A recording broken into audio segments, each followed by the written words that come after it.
Hello दोस्तों, नमस्ते। आप सभी का स्वागत है। आज हम बात करने वाले हैं रीट पात्रता परीक्षा का परिणाम कब तक जारी हो सकता है। इसके बाद रीट मुख्य परीक्षा अर्थात अध्यापक भर्ती परीक्षा के फॉर्म कब तक शुरू हो सकते हैं। साथ ही हम बात करने वाले हैं कि अध्यापक भर्ती परीक्षा में बैठने के लिए आपके पास क्या न्यूनतम शैक्षणिक योग्यता चाहिए, कब तक आपके डिग्री या डिप्लोमा कंप्लीट होना चाहिए, उसकी हम बात करने वाले हैं। देखिए दोस्तों, सबसे पहले हम बात करते हैं रीट पात्रता परीक्षा परिणाम की। ये परिणाम अब तक क्यों नहीं जारी हुआ? कारण साफ है कि बोर्ड परीक्षा में आपके माध्यमिक शिक्षा बोर्ड व्यस्त था इस वजह से। लेकिन अब इसका परिणाम आपके मई महीने के अंदर अंदर, भले वह लास्ट मई क्यों ना हो, तो मई महीने के अंदर आपके रीट पात्रता परीक्षा का परिणाम आने की पूरी संभावना है। मई महीने में आपके परिणाम आ जाएगा। उसके बाद क्या है कि जून में भी थोड़ी बहुत वही कोड का चक्कर हो सकता है, संशोधित आंसर की संशोधित परिणाम वगैरह हो सकता है।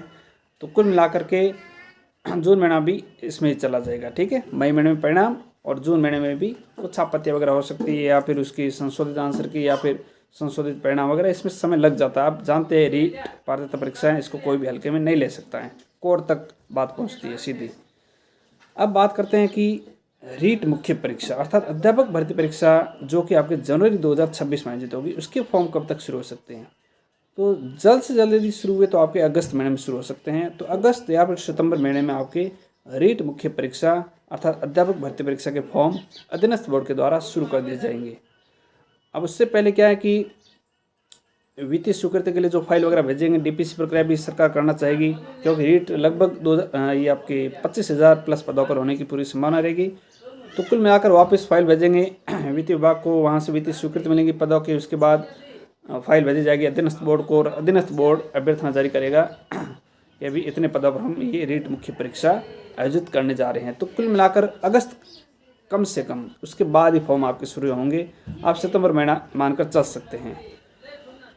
अब फॉर्म तो चलो सितंबर महीने में भर दिए जाएंगे। अब इसके लिए एलिजिबिलिटी क्या चाहिए? एलिजिबिलिटी ये है कि न्यूनतम शैक्षणिक योग्यता आपके पास ये है कि एक तो रीट पात्रता परीक्षा कंप्लीट होनी चाहिए, दूसरा बीएड सेकेंड ईयर या फिर आपके बीएसटीसी सेकेंड ईयर, इसका आपके पास परिणाम एग्ज़ाम डेट तक नहीं फॉर्म तक आना चाहिए, ये रूल है। इसलिए आप कहीं पर भी कन्फ्यूजन में न रहे। पहले ये रूल था कि एग्ज़ाम डेट तक आपके पास परिणाम होना चाहिए, लेकिन ध्यान रखना अब आपके पास एग्ज़ाम फॉर्म की लास्ट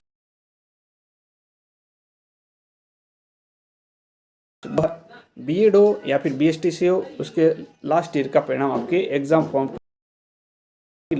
ठीक, ये अब रूल हैं, इसलिए आप कहीं पर भी कन्फ्यूजन में इसकी स्थिति में ना रहे। तो कुल मिलाकर सितंबर तक आपकी डिग्री किसी भी हाल में कंप्लीट होनी चाहिए, इसका आप अवश्य ध्यान रखें।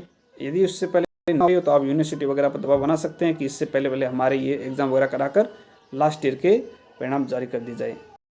तो यदि कोई बात पूछनी तो आप कमेंट बॉक्स में पूछ सकते हैं। आज के लिए इतना ही, धन्यवाद।